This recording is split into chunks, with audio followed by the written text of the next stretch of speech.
Every pastor tells you which oil to use. Solomon never explained the oil. He explained the door. And the door is the part that changes everything.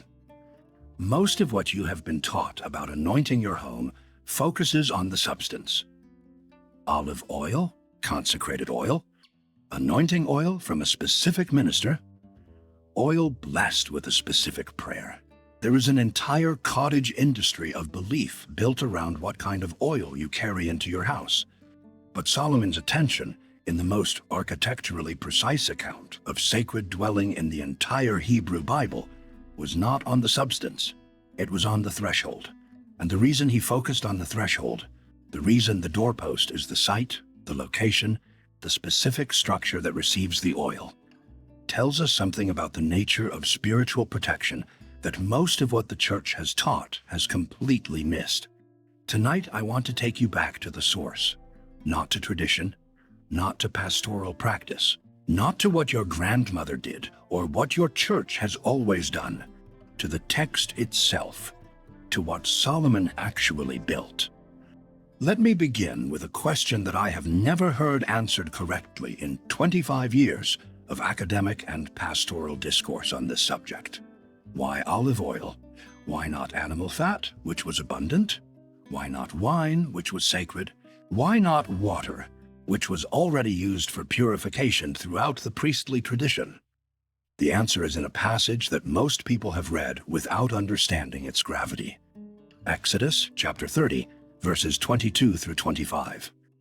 The Lord said to Moses, "Take the finest spices, liquid myrrh, 500 shekels, sweet-smelling cinnamon, 250 shekels, aromatic cane, 250 shekels, cassia, 500 shekels, according to the sanctuary shekel, and a hin of olive oil."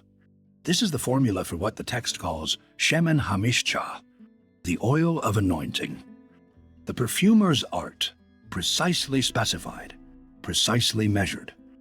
The proportions were not suggestions. The process was not improvisation. It was a classified formula. Now read what comes immediately after the formula. Verses 32 and 33.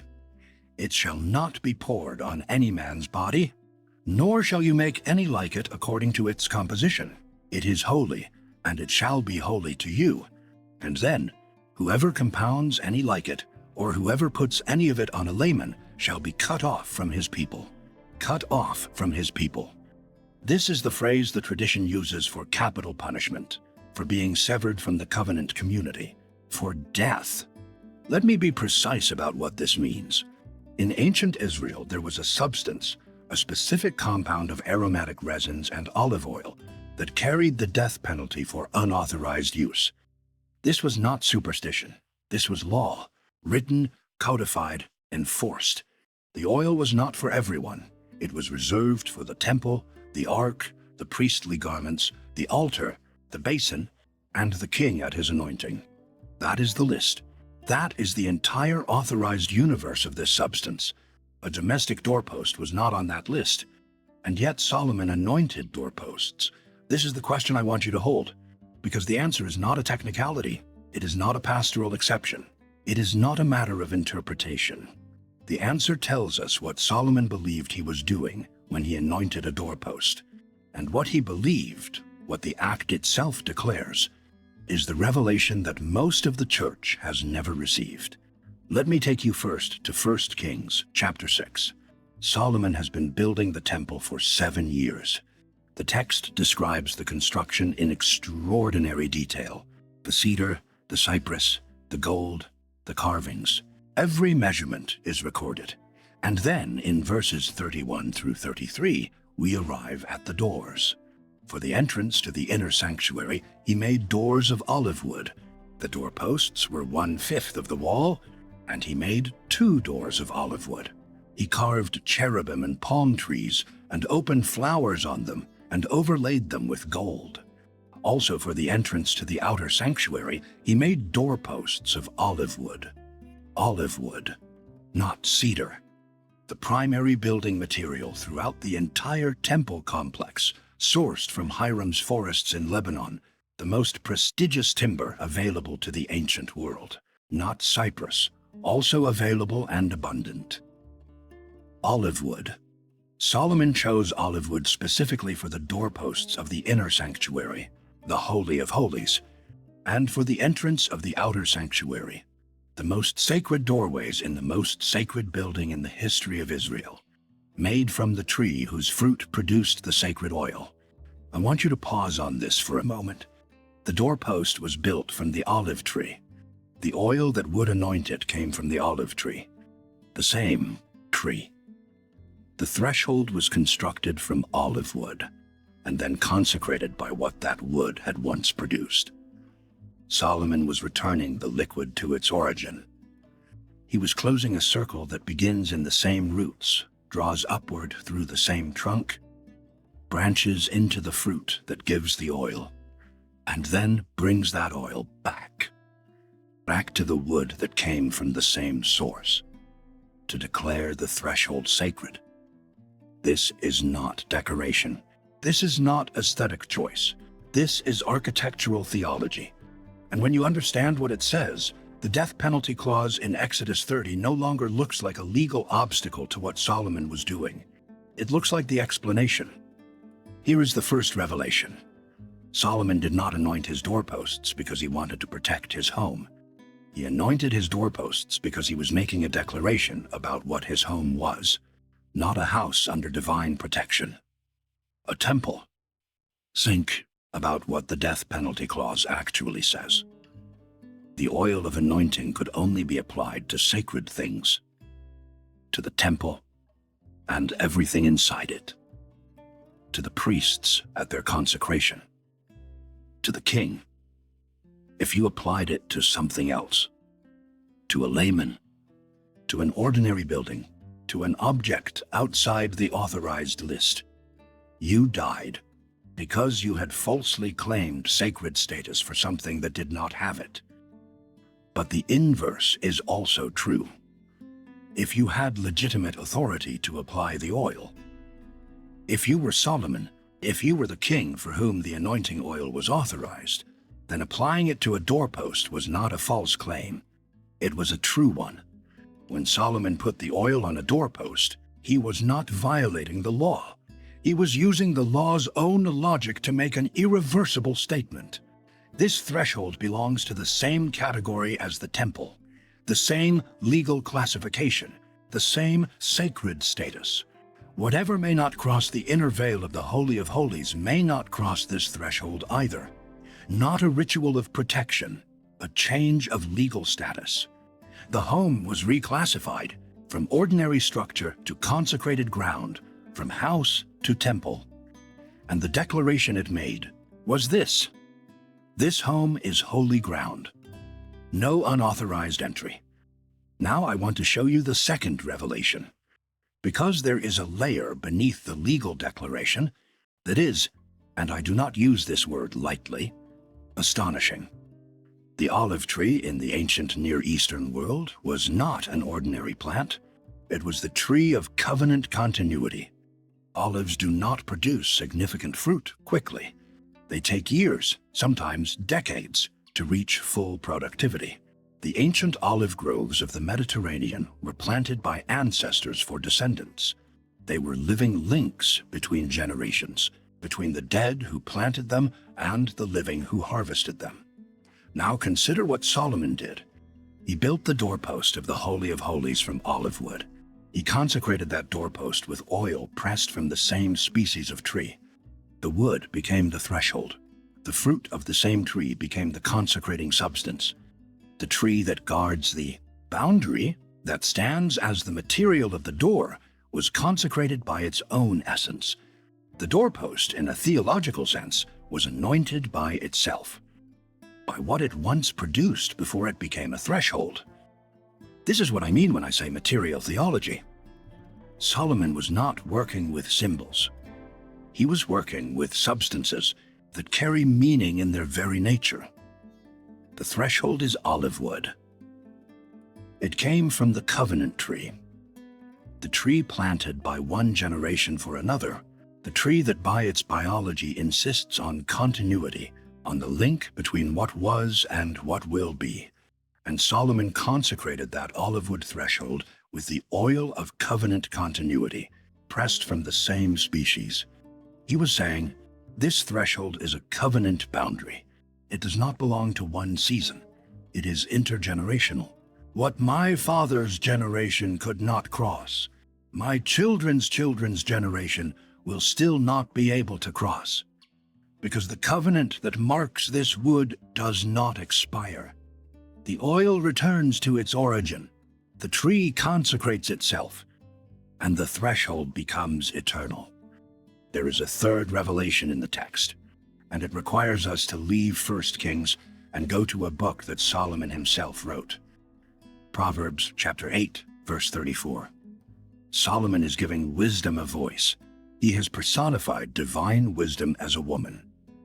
Ancient, present at creation, building beside God from the beginning. And in verse 34, wisdom speaks. Blessed is the man who listens to me, watching daily at my gates, waiting at my doorposts. At my doorposts. Not at my altar, not at my table, not in my inner chamber. At my doorposts. Solomon chose the doorpost as the location where wisdom herself positions herself. Not as decoration, but as a strategic choice. Because wisdom knows something about thresholds that most of us have never been taught. The threshold is not passive architecture. It is the most contested spiritual boundary in any dwelling. Think about what a doorpost is. It is the one permeable point. Inside a home, a spirit, a force, a presence, is either authorized or it is not. The walls are solid, the ceiling is sealed, the floor is grounded, but the door opens. The threshold is the only place where outside becomes inside, where what is exterior can enter the interior, where what has not been invited can attempt entry. And wisdom stands precisely at that point, because whoever controls the threshold controls what the interior becomes. Solomon understood this at the deepest possible level. The doorpost is not the least important piece of architecture in a home. It is the most important. It is the point where permission is granted or denied, where what enters your home, spiritually, covenantally, legally, is decided. And Solomon marked it with the substance that declares, this boundary belongs to the Most High, with wisdom standing guard on the other side, with a declaration that no spirit without authorization may cross it, because the threshold is not a wall, it is a checkpoint. And Solomon built the protocol for consecrating that checkpoint 3,000 years ago. This understanding did not remain within the Hebrew tradition alone. The Islamic tradition speaks of Suleiman, Solomon, in Surah Al-Naml and Surah Saba, as a man who held absolute authority over the boundary between the natural and the spiritual. The Quran confirms what the Bible records, that Solomon controlled what could enter a space and what could not. The doorpost is the doctrine, and Deuteronomy chapter 6 verse 9, the command to write the name of God on your doorposts and your gates establishes what the oil declares in physical terms. The threshold is not a wall to be passed. It is a declaration to be read by whatever approaches it. Both traditions. One doorpost. Now I want to take you somewhere that confirmed all of this for me in a way no library ever could. Not a manuscript archive, not a university reading room, a kitchen doorway in North London. I was in my early 40s. A colleague of mine from SOAS, a man I had worked alongside for several years, a Jewish scholar, observant in the way that some Jewish scholars are quietly and completely observant, had invited me to his family's Shabbat dinner. It was in Golders Green. If you know London, you know Golders Green, one of the oldest observant Jewish neighborhoods in the city. I had never been inside a fully practicing Jewish home before.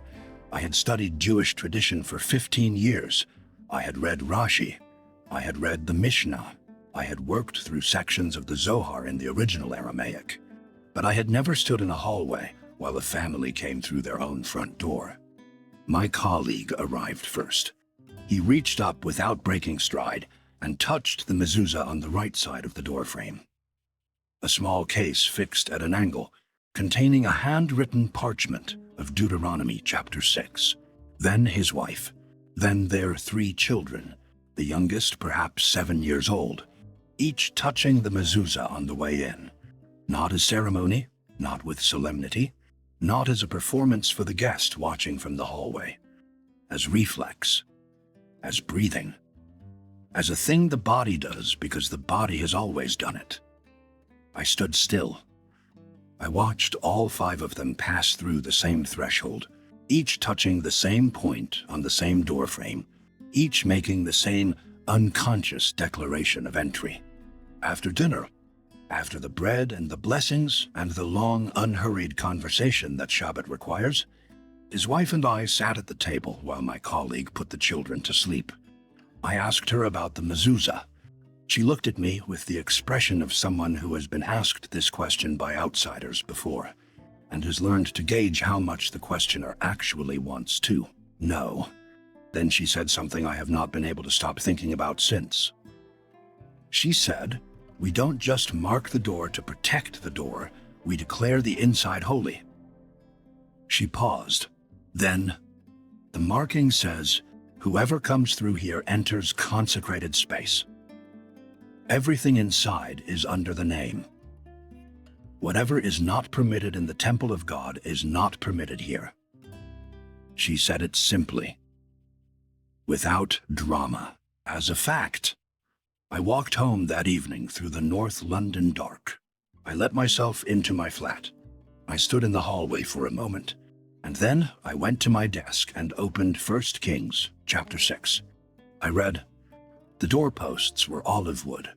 I had read those words perhaps 80 times, but I was not sitting in a university library.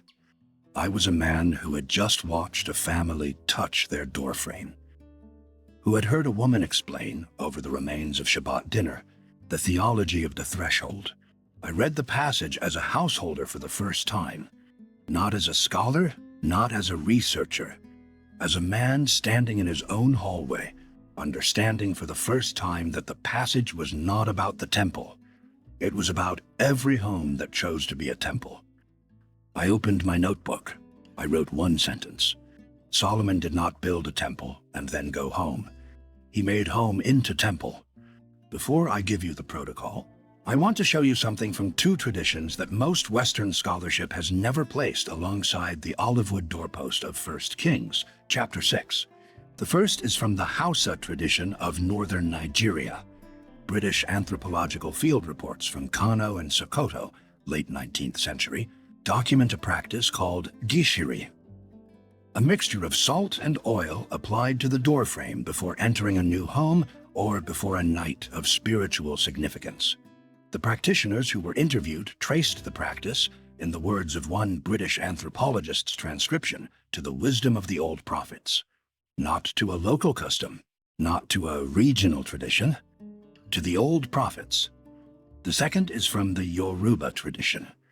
Threshold marking, oil applied to the doorframe, documented across multiple accounts from Yoruba communities in what is now southwestern Nigeria. Same mechanic. The threshold as a legal boundary, the oil as the substance that consecrates it. Not decoration, not superstition. A declaration that what crosses this boundary does so under terms. I think about these traditions when I think about the olivewood doorposts of Solomon's temple, because the Mediterranean world and the West African world are not in direct contact over this practice. The understanding, apparently embedded in human beings across different continents, different languages, different centuries, that the threshold is the spiritual boundary of a home, and that the person who controls the threshold controls what the interior becomes. The Hausa and Yoruba traditions preserved it through practice, through transmission, through the wisdom of the old prophets that moved through time without needing a written codex to carry it. This is not a Western religious inheritance. This is African spiritual inheritance as much as any other. Solomon's threshold theology belongs to your grandmother as much as it belongs to any European cathedral. She knew it in her bones. You are receiving it now in a text. Both are true. And before we leave the Hebrew tradition entirely, remember Exodus 12, verse 7. The Passover doorpost, blood applied to the lintel and the two doorposts of every house whose occupants would be protected. The destroying force that moved through Egypt that night did not look for good people inside houses. It did not look for believers. It looked for the mark on the threshold. The threshold was the signal. It has always been the signal. Solomon understood this from the inside. He built his temple around the principle. He built his home around the same principle. And the women in northern Nigeria who mixed salt and oil at their door frames without ever hearing the name Exodus were operating on the same frequency. The threshold is real. The marking is real. The authority is real. Now let me give you the protocol. Not as historical curiosity, as practice. Tonight, if you want, Solomon's anointing tradition, combined with the priestly logic of Leviticus 8 and the doorpost theology of Deuteronomy chapter 6, gives us 4 steps. The first step is to select the doorpost. Specifically, not your walls in general. Not the interior of your home in a vague spiritual sense. A specific doorpost. The front door, the primary threshold of your home, is the most direct application. This is the main boundary. This is where the outside becomes the inside. This is the checkpoint that governs all other entry. But if there is a specific room that has been under consistent spiritual pressure, a master bedroom where sleep is consistently disturbed, a child's room where peace does not seem to settle, that doorpost is also a valid site. The interior face, the right side, facing inward toward the home. Because the guardian does not face out into the street, the guardian faces the flock. Choose your doorpost. Know why you chose it. The selection itself is an act of intention. The second step is to purify the hand. This comes from the priestly logic of Leviticus chapter 8, where Moses uses the right thumb specifically in the consecration of Aaron and the priests.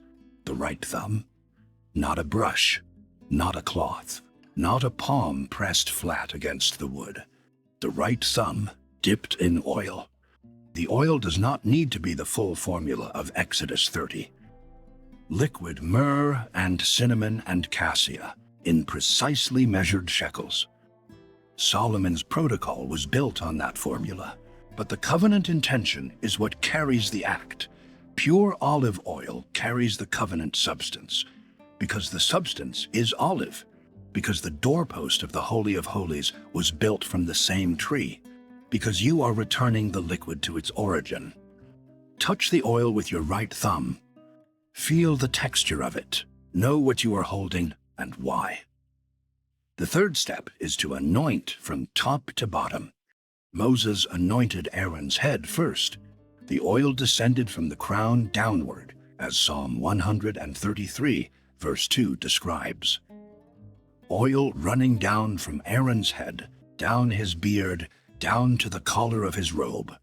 Blessing descends from the top of the doorpost downward.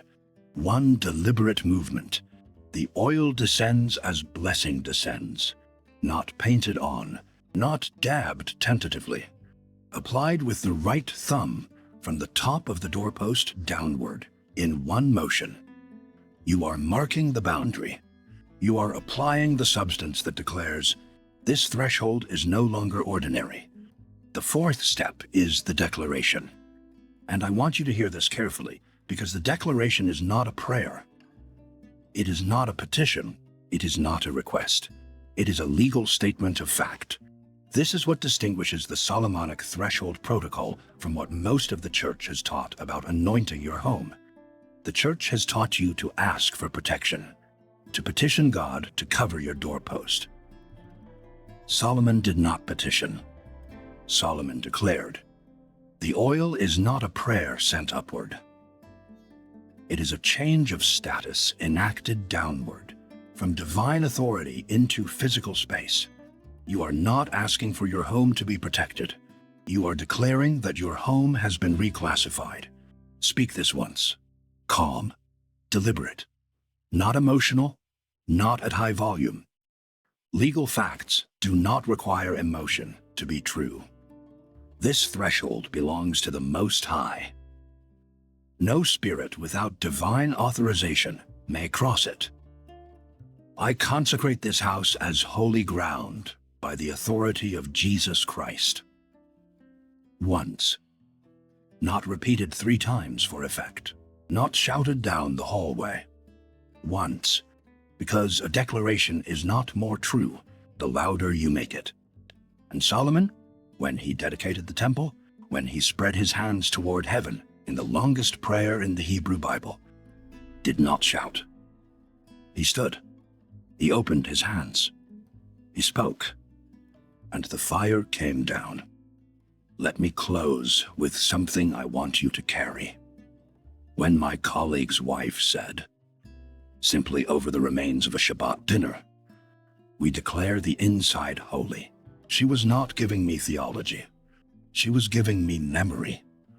Memory that her family had carried for generations through centuries of displacement and persecution and uncertainty, arriving intact in a flat in Golders Green in North London, transmitted through doorframe touch and Shabbat candles and the hands of children too young to understand what they were preserving.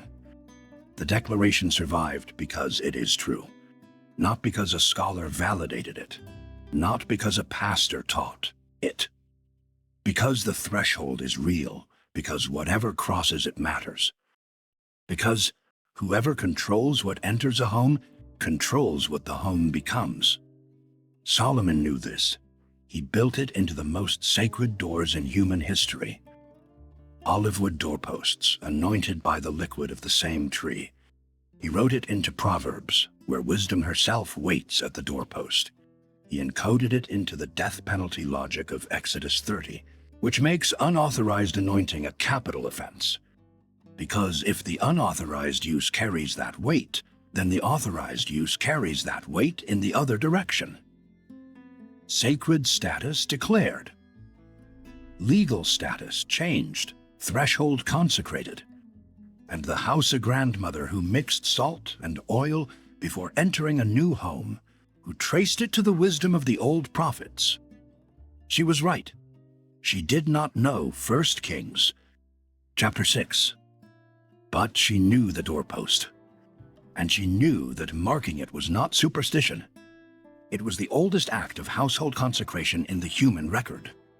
Tonight, before you sleep, I want you to do one thing. Look at your front door, not the interior of it, not the room beyond it. The doorpost, the right side.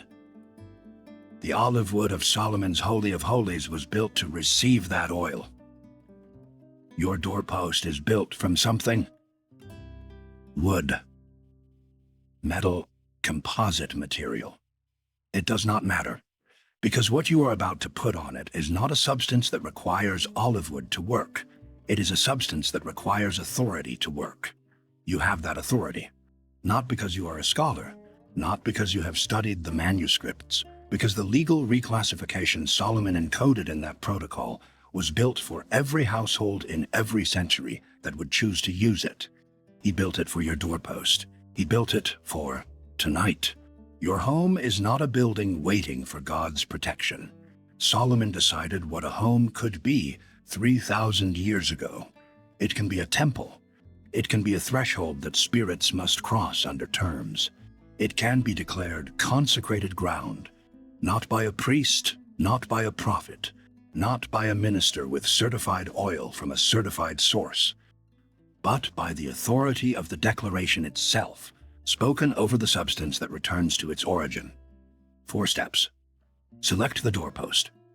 Touch the oil with your right thumb. Anoint from the top downward. Speak the legal fact once, calmly, into the threshold. This threshold belongs to the Most High. No spirit without divine authorization may cross it.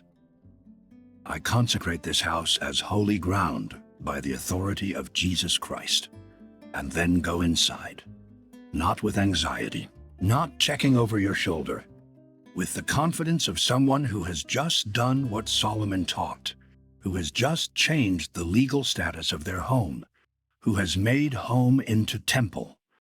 That is what the olivewood doorposts have always meant. That is what the oil has always been for. And it has been waiting in the text, in the 31st verse of the 6th chapter of 1 Kings, for you to find it. Sleep well tonight. Or perhaps not. There is always more in the manuscripts than one video can hold. What you do with this is your choice. But the threshold is yours. It has always been yours. The oil is ready. The doorpost is waiting.